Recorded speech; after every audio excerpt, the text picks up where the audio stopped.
अमीर औरत। वह एक बहुत बड़े अमीर की औरत थी। उसके घर में सोना चांदी, हीरे जवाहरात भरे पड़े थे। वह रेशम की बेशकीमती साड़ियाँ पहनती थी।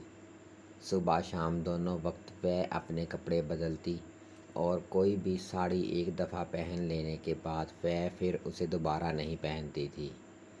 उसकी बहुत सी दासियाँ थीं।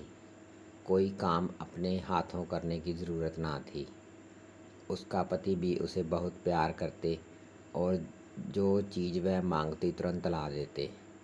गर्ज की दुनिया में उसे किसी भी चीज़ की कमी ना थी। लेकिन नहीं, उसे एक चीज़ की बड़ी कमी थी, और वह भी ऐसी चीज़ जो भगवान के सिवा कोई और दे नहीं सकता, यानी उसके कोई बाल बच्चे ना थे। जब पास पड़ोस की औरतों की गोद में वह बच्चों को खेलते देखती तो उसके कलेजे में एक हुक पैदा हो जाती। वह मन ही मन जलने लगती। उस जलन को बुझाने के लिए वह और भी सज कर और बन ठन कर बाहर निकलती। अड़ोसी पड़ोसियों के घर जाकर उन्हें अपनी बेशकीमती साड़ियाँ और गहने दिखाती। जब अड़ोस पड़ोस के सब लोग उसकी शान बान और ठाठ बाट देखकर दंग रह जाते तो उसको मन ही मन बड़ी खुशी होती। उसका मन हमेशा जलता रहता था, इसलिए दूसरों को जलाने में अपने गहने कपड़े दिखाकर उनको ललचाने में उसे बड़ी खुशी होती थी। एक दिन वह रोज की तरह खूब बन ठन कर अकड़ती हुई एक गरीबन के घर गई। उस घर में माटी की हांडियों और कुछ फटे पुराने चीथड़ों के सिवा और कुछ नहीं था। वह गरीबनी उस वक्त कपड़े साफ करने में लगी हुई थी, इसलिए वह मेहमान की आप भगत ना कर सकी। वह देखकर अमीर औरत को बहुत गुस्सा आया। उसने सोचा, अरे ये कितनी घमंडिन है।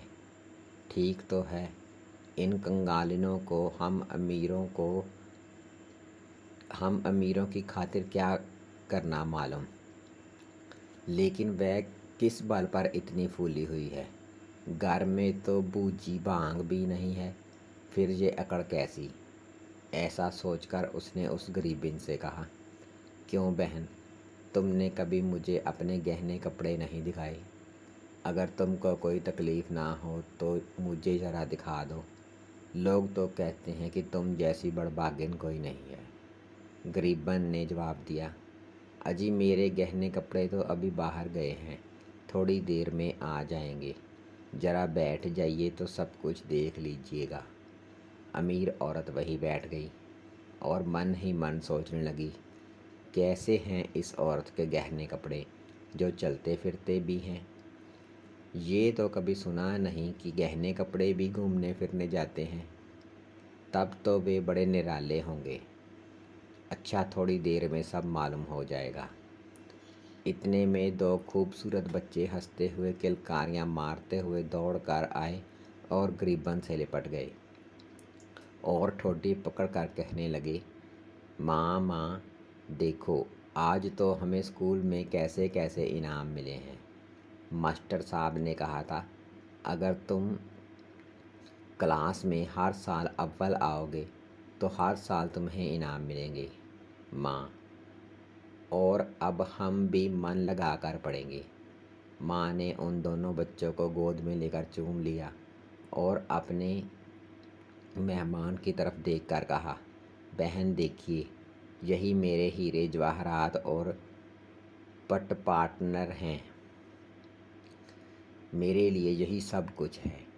मुझ गरीबिन को और क्या चाहिए। आप ही बताइए, क्या ये कम सुंदर हैं? वे बच्चे क्या थे, मानो लाल रतन के पुतले थे। उन्हें देखकर वह अमीर औरत पानी पानी हो गई। उसने दोनों हाथ जोड़कर गरीबनी से कहा, बहन क्षमा करो, आज मेरी आंखों का पर्दा हट गया। लोग कहते हैं कि आप जैसी बड़भागिन कोई नहीं है। मैं बेवकूफ़ अपने मन में सोचती, ज़रा जाकर देखूं कि कैसी धनवान है। आज मुझे मालूम हो गया कि आप कितनी बड़भागिन हैं। मेरे पास गहने कपड़े तो हैं, लेकिन सच्चा धन तो आपके पास ही है। मैं अब जाती हूँ। मुझ पर आपकी कृपा बनी रहे। ये कहकर वह चली गई। उस दिन से वह अमीर औरत बिल्कुल बदल गई।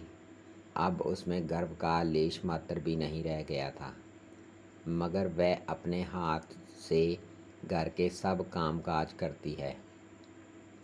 पड़ोसनें भी अब उसे बहुत प्यार करती हैं। कहते हैं कुछ दिनों में वह एक बच्चे की माँ बनने वाली है। तब वह सचमुच ही अमीर हो जाएगी।